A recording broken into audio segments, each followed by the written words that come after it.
Saudara-saudara yang dikasihi Tuhan Yesus Kristus, ibadah kita pada hari ini mengambil tema Dia bersamamu di Buritan.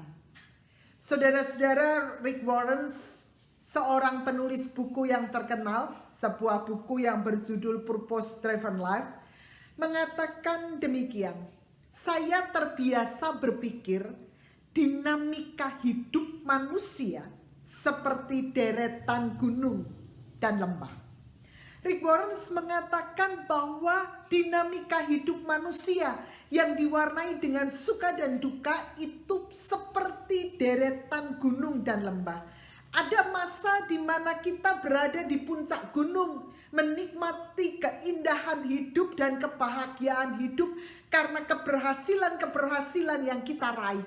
Tetapi Rick Warren juga mengatakan kadang kita harus mengalami duka cita, harus ada di dalam perjuangan, ada di dalam pergumulan. Ibarat kita sedang berjalan di jalan yang terjal dan menanjak untuk meraih kebahagiaan hidup. Dan Rick Warren mengatakan itu sama seperti deretan gunung dan lembah. Dinamika hidup manusia itu bergantian antara suka dan duka, antara tawa dan air mata, antara syukur dan pergumulan-pergumulan hidup. Tetapi saudara-saudara, Rick Warren melanjutkan, ternyata dinamika hidup tidak seperti yang selama ini saya pikirkan. Karena rupanya dinamika hidup manusia itu lebih seperti dua jalur kereta api yang menyatu di ujungnya. Gambarannya sama seperti dua jalur kereta api, Jakarta-Jogja dan Jogja-Jakarta, yang ada pada satu titik bertemu di tempat yang sama. Nah, Rick Warren mengatakan dinamika hidup manusia, suka dan duka itu tidak hanya datang silih berganti, tetapi bisa datang secara bersamaan, dalam waktu yang bersamaan. Dan Rick Warren mengatakan itulah yang sedang saya alami.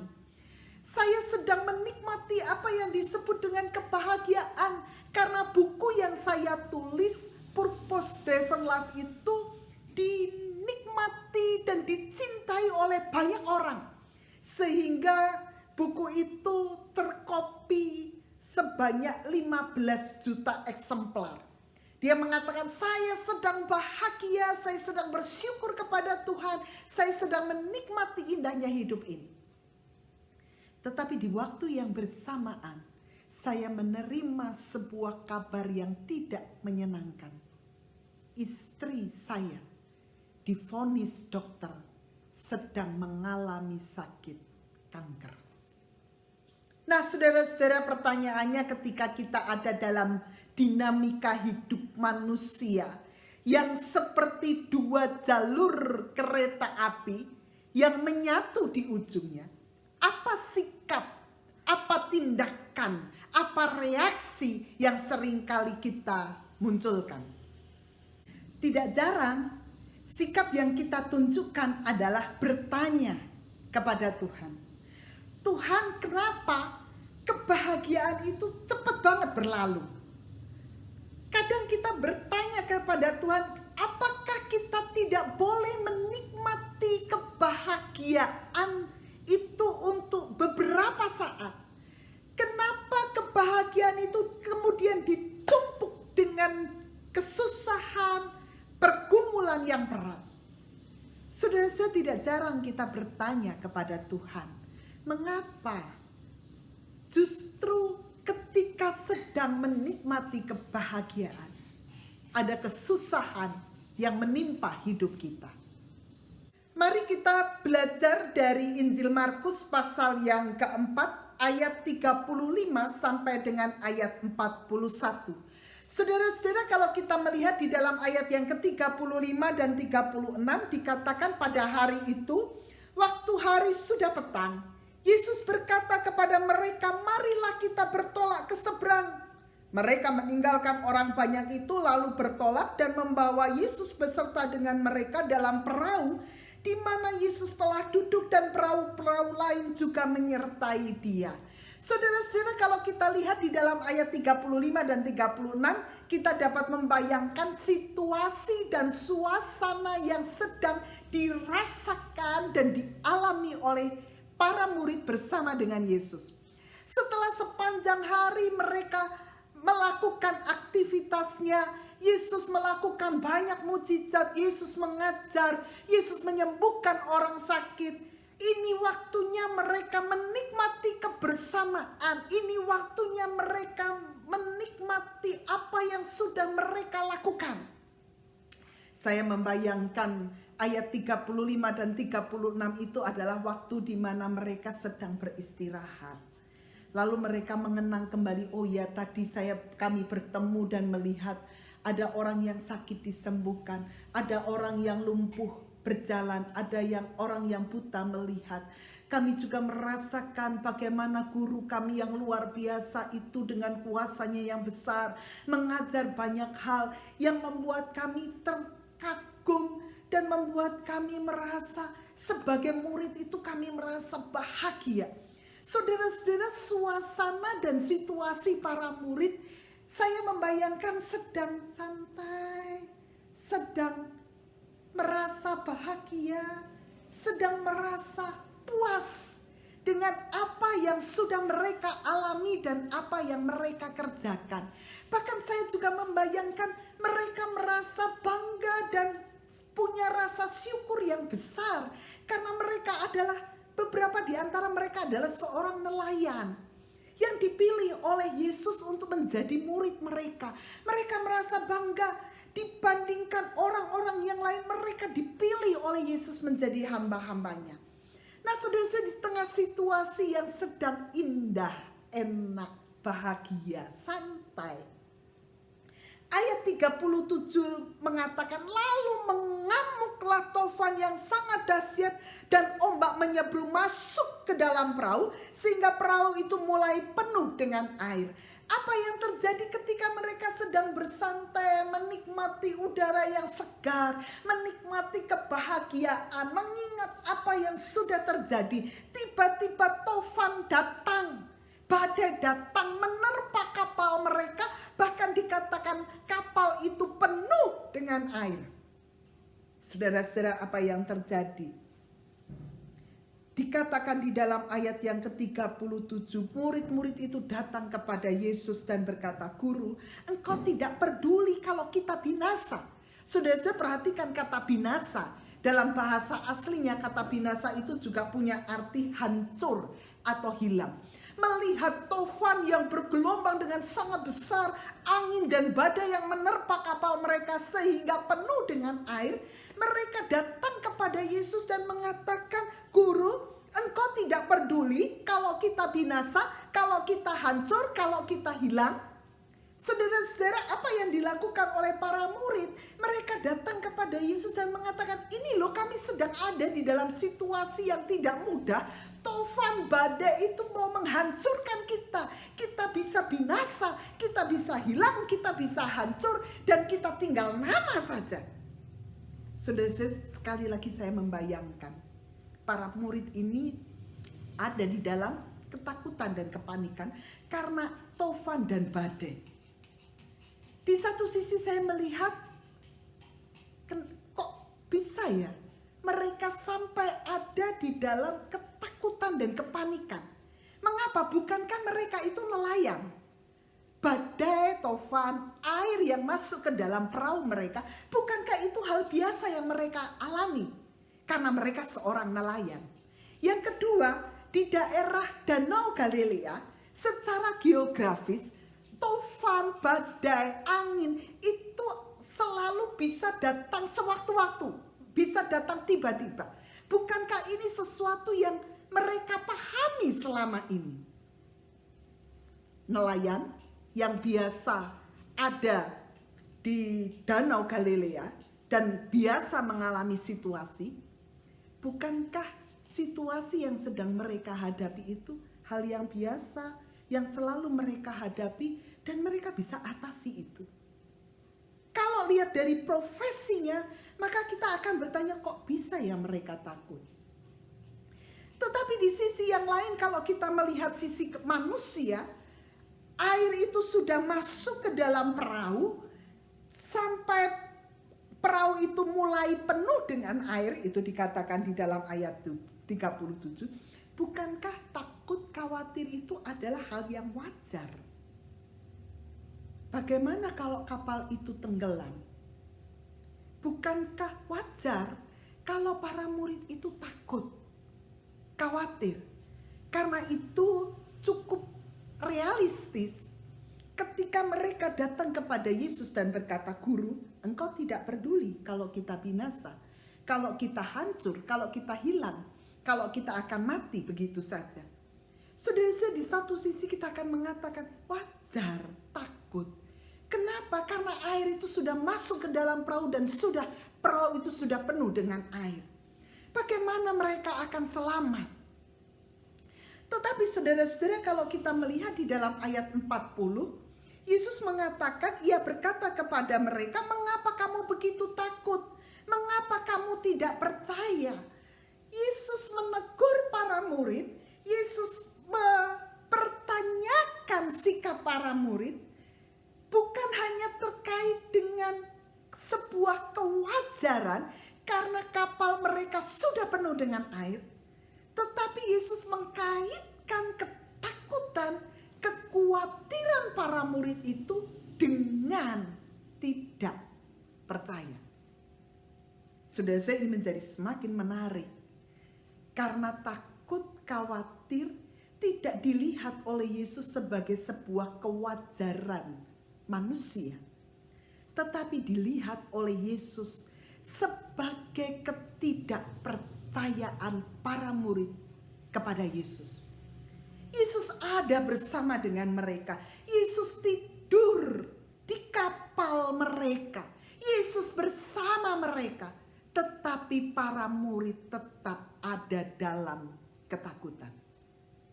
Yang dikritik oleh Yesus adalah ketidakpercayaan para murid. Yesus melihat mereka takut binasa, mereka takut hancur, karena mereka tidak percaya bahwa Yesus sanggup menolong mereka. Yesus sanggup menyelamatkan mereka. Yesus sanggup menyertai dan memberkati mereka. Nah, saudara-saudara, ini hal yang pertama yang kita lihat.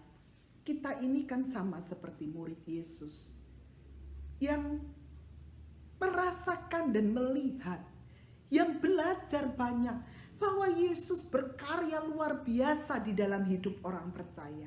Bahkan Yesus menjanjikan penyertaan dan kasih karunia-Nya. Pertanyaannya, apakah kita sama seperti para murid yang ketika mengalami badai dalam hidup, kita menjadi takut? Yang ketika kita mengalami kesulitan, kita mengalami pergumulan, kita mengalami tantangan, kita jadi takut dan khawatir.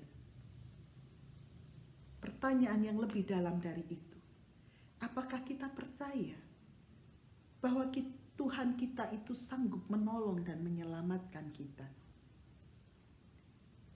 Yesus bertanya kepada para murid, "Mengapa kamu begitu takut? Mengapa kamu tidak percaya?" Ini mau mengajak kepada kita untuk berefleksi dengan sungguh. Ketika kita ada di dalam pergumulan, entah itu sakit penyakit, entah itu kita sedang menghadapi situasi ekonomi yang sulit, entah itu kita sedang menghadapi pergumulan-pergumulan yang berkaitan dengan tantangan besar yang sedang kita hadapi. Apakah kita percaya bahwa Tuhan sanggup menolong kita? Apakah kita yakin betul bahwa Tuhan sedang merancangkan, sedang melukiskan hidup kita dengan sangat indah? Hal yang kedua, saudara-saudara, dikatakan di dalam ayat yang ke-38, ketika tofan badai itu menerpa kapal para murid bersama dengan Yesus, dikatakan pada waktu itu Yesus sedang tidur di buritan di sebuah tilam. Nah, saudara, menarik kalau kita mencoba melihat buritan itu ada di mana di bagian kapal. Rupa-rupanya buritan itu adalah bagian kapal yang akan tenggelam terlebih dahulu kalau air itu masuk dengan banyak. Yang pertama kali tenggelam itu adalah buritan. Nah, dikatakan ketika taufan itu menerpa perahu para murid dan air itu mulai masuk, Yesus itu tidur di buritan. Apa yang mau dikatakan saudara-saudara? Ayat ini mau mengatakan bahwa Yesus bersama dengan para murid, Yesus bersama dengan umat pilihannya, tidak hanya ketika ada di dalam situasi yang baik-baik saja. Tidak sedang ada di dalam situasi yang indah dan menyenangkan, tetapi Yesus juga berada dan bersama dengan para murid, bersama dengan saudara dan saya di saat dan di waktu yang paling lemah dan rapuh dari kita. Dia tidak hanya ada ketika kita sukses, ketika kita bahagia, ketika kita memperoleh apa yang kita inginkan, tetapi Yesus juga berada di saat dan di waktu yang paling lemah dan paling rapuh dalam hidup kita. Kapan itu? Yaitu ketika kita tidak berdaya, ketika kita sedang ada di dalam pergumulan dan persoalan. Saudara-saudara, ini hendak mengatakan kepada kita, mari kita menaruh iman yang penuh kepada Yesus Kristus. Karena Dia ada bersama dengan kita. Bahkan di tengah kita tak mampu berbuat apa-apa. Saudara-saudara, ada sebuah kesaksian dari seorang laki-laki yang merasa hidupnya sudah tidak ada lagi gunanya. Dia mengatakan, saya ada di titik yang paling rendah dari hidup. Saya kehilangan keluarga, saya kehilangan sahabat dan teman, saya kehilangan semuanya.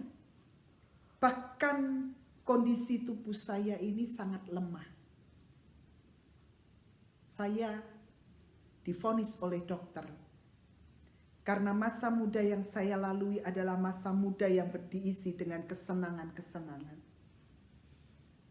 Saya sakit, kondisinya sangat lemah. Bahkan dokter memvonis saya terkena HIV. Saya mengatakan kepada Tuhan, Tuhan, ambil saja nyawa saya dan biarkan saya binasa. Untuk apa saya hidup kalau saya terus ada di dalam penderitaan? Nah, saudara, di tengah hidup di titik yang paling rendah itu, ada seorang teman yang datang dan mengatakan, Tuhan mengasihimu, Tuhan mencintaimu, Tuhan ingin menyelamatkanmu. Tetapi sang laki-laki ini mengatakan tidak, Tuhan tidak akan memperdulikan saya. Karena saya sudah berdosa, saya tinggalkan hidup di dalam kasih Tuhan. Saya nikmati hidup di tengah dunia ini dengan segala kesenangan saya. Lihat keluarga saya meninggalkan saya, lihat teman-teman saya tidak memperdulikan saya. Lihat semua harta yang saya punyai habis. Dan saya ada di dalam kesendirian, tinggal di dalam penyesalan dan penderitaan. Tuhan tak akan mengasihi dan mengampuni saya. Keluarga saya pun tak mengasihi dan mengampuni saya. Nah, saudara-saudara, di tengah situasi yang seperti itu, teman itu melihat di sebelah tempat tidurnya ada meja, dan di meja itu ada sebuah figura foto, dan di dalamnya ada foto seorang anak yang cantik dengan senyumnya yang manis. Lalu teman ini bertanya, foto siapa? Oh, itu foto anak saya. Kalau anakmu membutuhkan pertolonganmu, apa yang akan kau lakukan? Segera laki-laki ini mengatakan, kalau anak saya butuh pertolongan, saya akan melakukannya. Saya akan menolong dia dengan segenap kemampuan dan kekuatan saya. Kalau anakmu itu membutuhkan sesuatu, apa yang akan kau lakukan? Saya akan memberikan apa yang dia butuhkan dengan segenap hati saya. Karena dia adalah mutiara hidup saya. Itu yang dikatakan oleh laki-laki ini. Saudara-saudara, kemudian teman ini mengatakan, saudaraku, itulah yang mau dilakukan Tuhan dalam hidupmu. Engkau adalah mutiara bagi Tuhan. Kalau engkau mengatakan, Tuhan tolonglah aku, Tuhan bantulah aku,